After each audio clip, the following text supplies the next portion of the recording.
Welcome to Life Mastered, the podcast, where high achievers and ambitious souls come for the kind of support that fuels both inner growth and outer strength. This is your space for real tools and deep truths for meeting life's greatest challenges with grace, resilience, and self-connection, and also expanding into your next level of purpose. I'm Molly Claire, your host, master coach, mentor, and guide, because life mastery is not about checking boxes. It's about how you meet yourself in every moment along the way. Let's get started.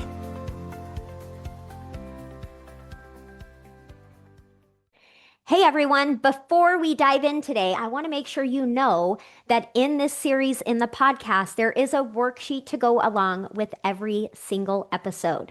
So take a minute to find it in the show notes here. This is a great way for you to make the most of this episode. So let's go ahead and dive in. I hope you love it.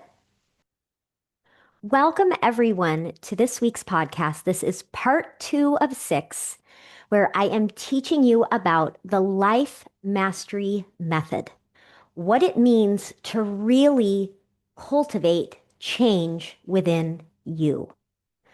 For you as coaches, what it really means to cultivate that change in your clients.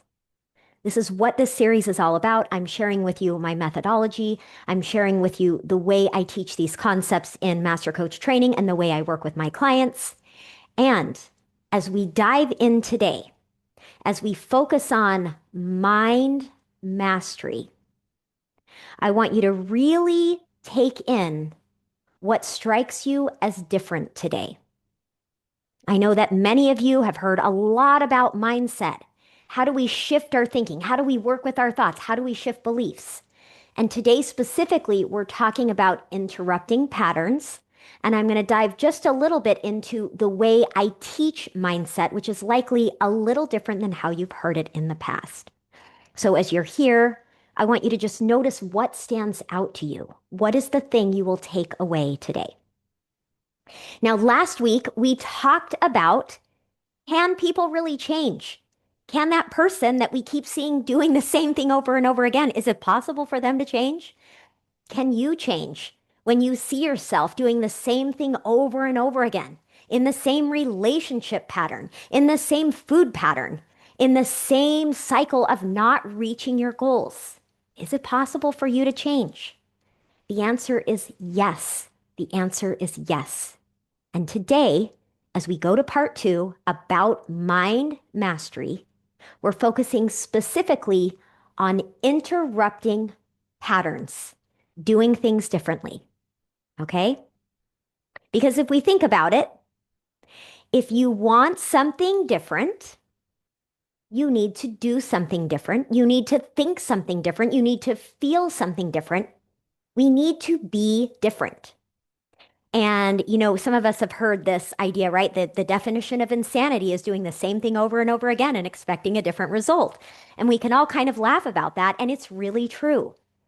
And the reality is that our brain, our emotions, our nervous system, our behaviors, we live in patterns. And when we look at some of the biggest changes that we have seen happen, it is from pattern interrupters. I look at this generation of women and I see how women are making more money. They are working to prioritize their own sense of well-being. They are shifting the dynamic in relationships to one that is much healthier, one where women have more choice. And I see men that I work with who are raised to think men aren't allowed to cry. Men shouldn't cry. Men don't have emotions. And these men that I'm working with are interrupting this pattern. They're accepting their wholeness as a human being. And what happens as a result? They're able to be more relational. They're able to be more connected in their relationships. They're able to bring in a more whole version of themselves in their leadership in business. Now, these are just a couple examples, but I want you to think about the major changes that have happened in your life and as a society where people interrupt the pattern of what's been happening, of how people have been thinking, and how people have been showing up. So let's talk about interrupting patterns.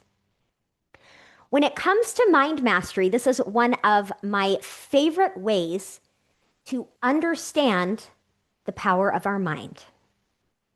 The way you think about your life creates your experience of your life. The way you think about your work, your home, your relationships creates your experience of them. Now, we can use this as a way to beat ourselves up and say, oh, well, it's my fault that I'm experiencing this, but we don't do that here, okay? We don't do that. We allow ourselves to be human, and we look at our thoughts and our emotions and our patterns with compassion, and that is how we find solutions. Okay, we don't badmouth ourselves. So I'm going to say this again. The way you think about your life creates your experience of your life. And you've probably heard from many thought leaders over the years, many different therapeutic and psychological approaches that bring in this idea that when we change our thoughts, when we change our beliefs, we change everything, right? Thoughts create feelings. Now, not all feelings come from a thought, but thoughts do create feelings, right? The way we think about things is going to influence how aggressively we go after our goals. What we believe about ourselves is going to impact how confidently we seek the relationships that we want, right? We know that our thoughts matter. We know that our beliefs matter. We know that our mindset makes a difference. So why then are so many people still thinking the same way, still stuck in the same beliefs? If we know that it's the mind, it's the thoughts, the beliefs that need to change. Well, the reason why is that changing the mind does not always happen through the doorway of the mind. And so this is what we're talking about today. We're talking about how do we truly interrupt the thought patterns, the belief patterns, the mindset patterns? What are the ways that we access them? Okay? So why does mindset matter? Well, right now today, you listening and me speaking, we all have habitual thoughts. We have thoughts that go on repeat. We have go-to thought patterns every day. If you were to record all of your thoughts on a daily basis, even in different situations, you would have similar thought patterns. We all have habitual thoughts. We all have beliefs, beliefs about ourselves, beliefs about how worthy you feel, how good you are, how well you measure up, how much success is possible for you. These beliefs impact all of our actions and the way we live our life, right? Our mindset is also about assumptions that we tend to make. Why do we make assumptions? Based on our past experience and how our mind has made sense of things, right? We all have expectations that are based on the way we think about things, the stories we've created in our mind about things, right? It's really the lens through which we interpret and view the world. And this is number one. If you take nothing else from this today, other than a really strong reminder that the way you view things and the way you think and what you believe is not absolute and can be changed. This is one of the most powerful things that you can know. One of the most powerful things you can know. Okay? So all these things I've just talked about, habitual thoughts, beliefs, assumptions, expectations, the lens through which we interpret things, they are all happening in patterns in your mind. These thought patterns are connected with emotion patterns. They are often related to patterns in your nervous system, and they also drive behavior patterns. Okay, all about patterns. And so as we continue through this, be mindful of the patterns you notice for you. And by the way, I feel as though I'm talking about patterns as if they're inherently negative, but they're not. We all have patterns in our life that serve us really well. And the more we can dial in, double down on those best patterns, and we can recognize and interrupt the not so great patterns, that's how we continue to grow. That's how we continue to meet our goals. So we're going to talk through 4 different methods of interruption of creating new patterns, thought patterns, okay? So number 1, this is where we're talking about interrupting thought patterns directly. This is classic mindset work. And this is amazing and it is powerful. And this is where I see people get the most tripped up with not being able to shift their mindset. This is where you have a sea of aware coaches, aware self-help gurus, aware leaders who can see your thoughts that aren't very effective, who can see your beliefs are holding you back, and you're beating your head against the wall trying to change these thoughts and beliefs, but you just can't. Oh, I have been there. I have been there, and I know many of you have too. So having said that, it doesn't mean that the direct approach to interrupting and changing your thoughts and beliefs isn't incredibly powerful and that it isn't sometimes the answer. So let's talk about it. So one of the easiest ways to begin to shift our mindset is by noticing those daily habitual thoughts. These are oftentimes the ones that are easiest to access, easiest to see the detrimental effects of, and the easiest to shift, right? These would be things like, oh, I'm so far behind. How many of you think that every single day? Things like, oh, I'm never going to get there. I always do this. Nothing ever works, right? Or looking at your to-do list and thinking, oh my gosh, there's never enough time in the day. Okay? These little daily thoughts, taking a look at them, noticing what they're creating, interrupting them, reframing them, can be super powerful, right? So when we're talking about classic ways of shifting your ways of thinking, we're talking about number 1, awareness. What are 1 or 2 thoughts you have on a daily basis? And looking at what is that thought creating? When I'm looking at my to-do list and I'm thinking I'm never going to get this done and I'm already feeling stressful, and then I put my head down and I go to work in this stress state trying to do things as fast as I possibly can, what's going to happen? I'm going to make mistakes. I'm going to wear myself out. Probably not going to prioritize. Probably not going to delegate, right? And by not being strategic, I'm going to be taking on more than I need to. And guess what? I am proving that thought. There's too much to do. I'm never going to get this done, right? And so today, what is a thought pattern that you can interrupt? How can you change it, right? So we want that awareness. And then we can do some reframing. What's a different way to look at this that's going to serve me in this moment, right? We have this reframing and intentional thinking. So this is kind of like mindset work 101. So many programs focus on this. I highly recommend it. And notice when it doesn't work also. Notice when you're getting stuck. Notice when you're beating your head against the wall or a client is. And it's not because you're not doing a good enough job. It's that you're trying to go through a doorway to change that isn't actually accessible. That change is not accessible through that door, okay? All right. Let's talk next about number 2, interrupting belief patterns with nervous system awareness, okay? So not every thought or belief is really going to be accessible by just thinking differently. I cannot tell you how many times have been coaching with a client and we sift through this thought and this and we go deeper and deeper and we find, oh, here's this belief again. I'm not good enough. I'm not lovable, right? These beliefs that we have underneath can be pretty big and they can seem pretty permanent. And what I'll say is there is a lot that we can do to shift these.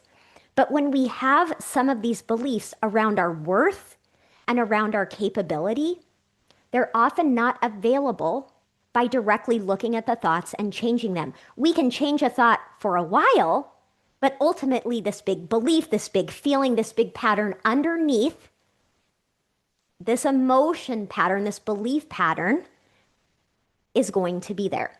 Okay. So when we're looking at things like, you can see I have some written here. I have to earn love. So many people, so many achievers believe I'm only safe if I'm achieving, if I'm doing a good job, if I'm impressing people. That's how I stay safe. That's how I stay lovable. Oof, this is a pretty big one underneath, right? And we're not always going to be able to just change this by flipping the switch on thoughts. Things like it's not safe to ask for help, right? Things like I'm not good enough and maybe I never will be. Now, I know these are some heavy things. What I want to offer up to you is if you notice these beliefs still underneath, still coming up, nothing is wrong with you. Nothing is wrong with you. Okay. But what we want to do is we want to interrupt the pattern with a different approach. An interruption often happens with these type of deeper beliefs by new physiological experiences. Okay. This is where nervous system regulation comes into play. I am a huge fan of the emotional freedom techniques, the tapping solution. In Master Coach training, my coaches learn this, my coaches practice it. Melanie Fay, who is a gifted practitioner of EFT, is my go-to for this.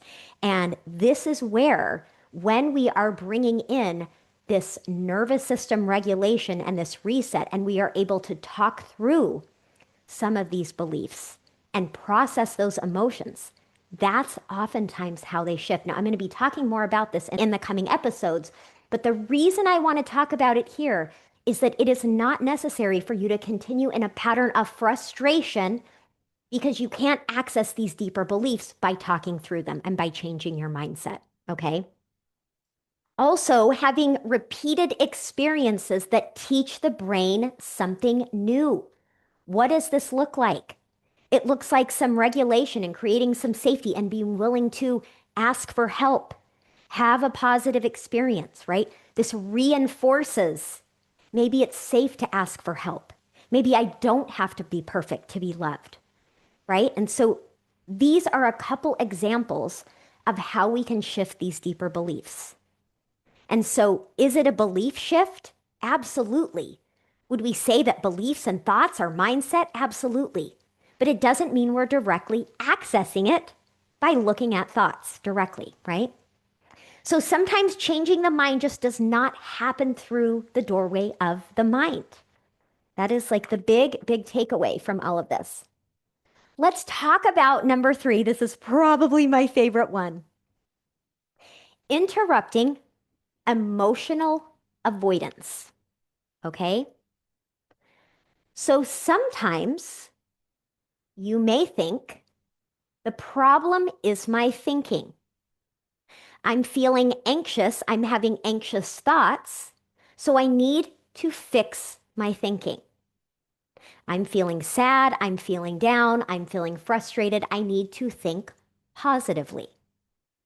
Sometimes you think the problem is your thinking, and actually, sometimes using thinking to avoid feeling is the problem. And let me tell you, a lot of people use thought work, mindset work, positive thinking to do this very thing. I have seen hundreds and hundreds of coaches misusing mindset work and thought work to avoid the feelings to skip over. And it's not ill-intended, but it's usually a lack of understanding, a lack of education, specifically a lack of understanding about how to work with your clients within their emotional world. Because the reality is that most of us were never taught what to do with our emotions. We grew up believing our emotions were a problem, either because we were taught that directly or because we would have big feelings. We wouldn't know what to do with them, and they're very uncomfortable. They're very unpleasant. So we look for ways to get out of those feelings, right? And thus begins the pattern of suppressing emotions, the pattern of avoiding emotions, the pattern of trying to outthink our feelings.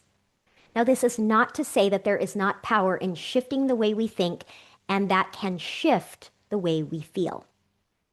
Yes, that is true. And also, trying to fix or avoid or pass over our emotions with our thinking is a misuse and it is never going to work. Okay. So I have a couple examples here. Grief, right? Someone's experiencing grief. Well, we don't want that for them. And maybe we're uncomfortable with their grief. So we say something like, oh, well, they're in a better place.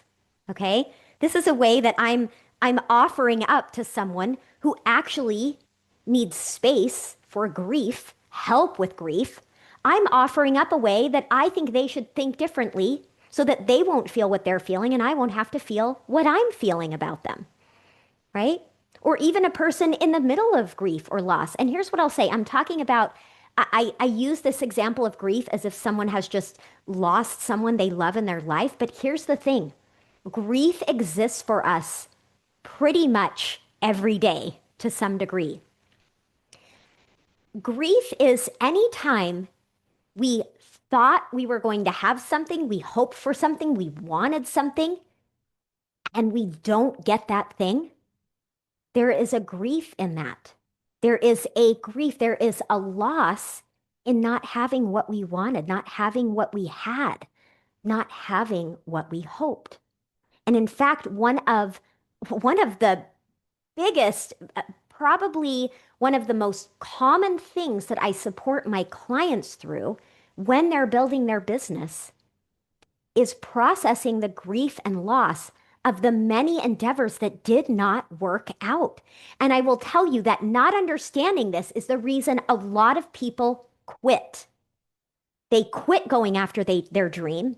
They quit building their business because the grief and the sadness is so big for them, they don't want to feel it anymore. And so grief is a big deal, grief and loss, and we cannot outthink it. And if we try, we will not succeed, and that loss and grief is still there. Okay? Another example, I've already said this, right, is anxiety. If there's a situation that's unacceptable to me in my life, unacceptable to you in your life, maybe in your work situation, maybe in a relationship, maybe in your finances, and you're feeling anxious about it, how many times do we think, oh, I just need to think positively. I just need to think differently about this person. I just need to think differently about this job. Well, sometimes that's true.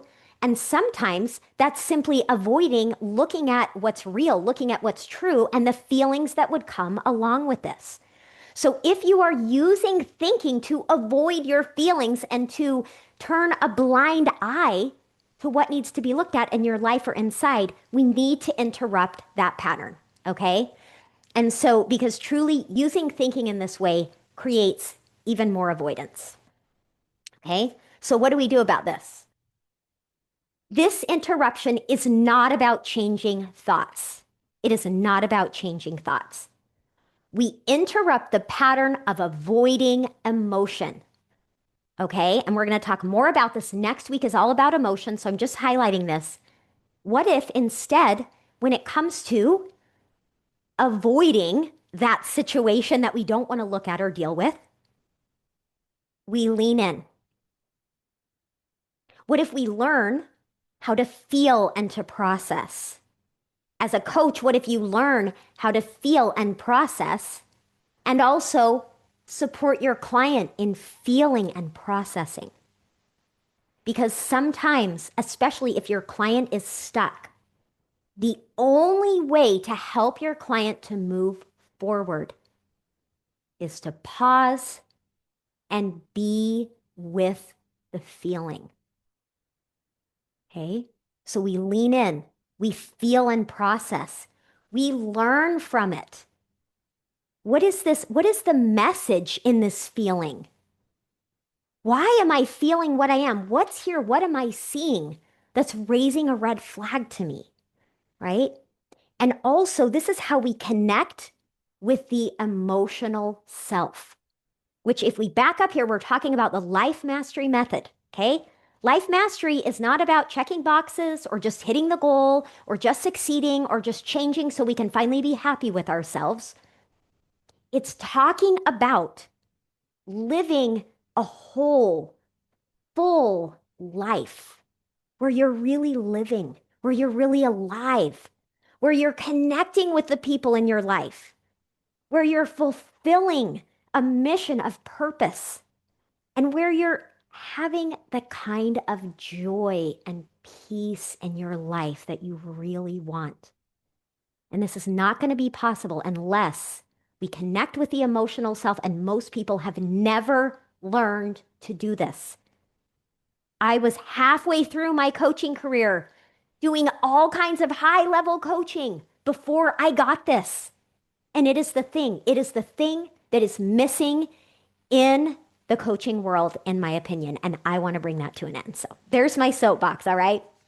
So we interrupt the pattern of emotional avoidance. We lean in, we feel and process, we learn from it, and we connect with the emotional self. And as we do this, here's what's fascinating when it comes to the mind. When I'm working with a client and their mindset around their business or their upcoming launch is something like, I don't think it's going to work. I've tried it before. Why bother? Well, yeah, this isn't a very good mindset to have, but if the problem is they haven't yet addressed the sadness and the grief and loss of the past 5 failures that they've had, the best mindset work directly is not going to work. But when that client and I go to the emotions and we do the emotion work and we connect with those feelings, we allow those feelings, we process, we grieve, we learn from it. Guess what happens? That is what shifts the mindset. That is when the belief can shift. Not by directly accessing those thoughts that I'm hearing, but by going the emotion route. Okay, so we're talking about shifting the thought patterns by interrupting emotional avoidance and doing the emotion work. All right? Okay, finally, let's talk about number 4, interrupt your emotion patterns. Okay? We're talking about taking the action, set the boundary, make the call, apply for the job, ask for help. Do that thing that you've been avoiding and not doing. Now, you might say, well, yeah, we need to have a bit of a shift in our mind to be able to do that. And yes, that can be true, right? We want to have that, whatever it is that needs to shift or that we need to see to compel us toward that action. And what I'll also say is sometimes we just got to have a little bit of courage to do the thing. And what happens is these new actions we take interrupt, right? They interrupt the behavior pattern, which interrupts the thought pattern. When we take new actions, it creates new evidence that we're capable, that we can, that change is possible. And with new actions, interruption of old actions, we reshape beliefs. When I can set up a plan and commit to creating change, and I show up for myself and I prove to myself that I can over and over again, guess what? Now I'm strengthening a belief that I know I can do this because I'm gathering evidence by the action that I'm taking. Back in the day, the old school approach of just mindset work, I was taught you don't ever coach your client on their actions because it's their thoughts that are driving the action. So you've got to go to the thought. But actually going to the thought is not always the doorway. And, it's kind of like this. When you think about when your computer, maybe it gets stuck or it's frozen and you keep clicking the button, right? How many of you have done this? You're like, oh, come on. And you're clicking and you're trying to fix it. But guess what? Sometimes you have to reboot the whole system because it's the operating system that's stuck. And so even though it seems like it's that one task that needs to be fixed, you got to back up and you got to reboot the whole thing, right? Another example of this, when someone is having an example of like knee surgery, where there is damage and there's a lot of inflammation. Oftentimes, what they do is they do small incisions around the area for the repair. They don't cut in directly to the most inflamed, most problematic, most damaged area. And the same is true when it comes to shifting our mindset and beliefs. We need to take a step back and see what is the best pathway to creating this shift. Okay? Oh my gosh, this makes me so excited for next week. So a lot of people say mindset is everything. It's all about your mind. It's all about your beliefs. Yeah, it is. And guess what? Sometimes what needs attention is our emotions. And until we do that, we can't begin to access the thoughts and beliefs. Sometimes what needs attention is our nervous system because we're operating in such a state of stress all the time, in a sympathetic nervous system state, that we don't have access to our prefrontal cortex. And that when we are in a sympathetic nervous system state, that flavors our thoughts, right? And so sometimes what we need is that complete reboot, just like the computer. Let's reboot. And then guess what? Now I can access the thought shifts, the creative thinking, the strategy, right? And so the mindset shifts, belief shifts are accessed in many ways. And sometimes, even often, you cannot access it directly.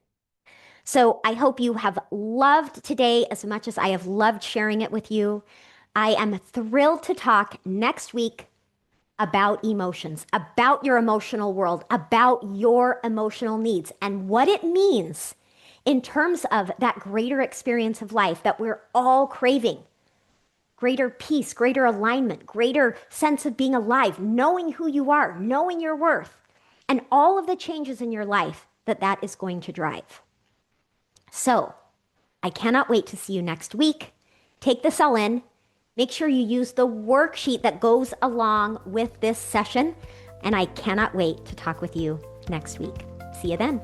Thanks for being here and for investing this time in you. Keep showing up. Keep meeting yourself with compassion. That's truly what Life Mastery is all about. If you loved this episode, make sure to subscribe so you never miss an episode. And I would be honored if you would take the time to leave me a review. This ensures that this important work will get in the hands of more people. And if you're ready to take this work deeper, join me at mollyclaire.com where you can find all of the ways we can work together. I'll talk with you next week.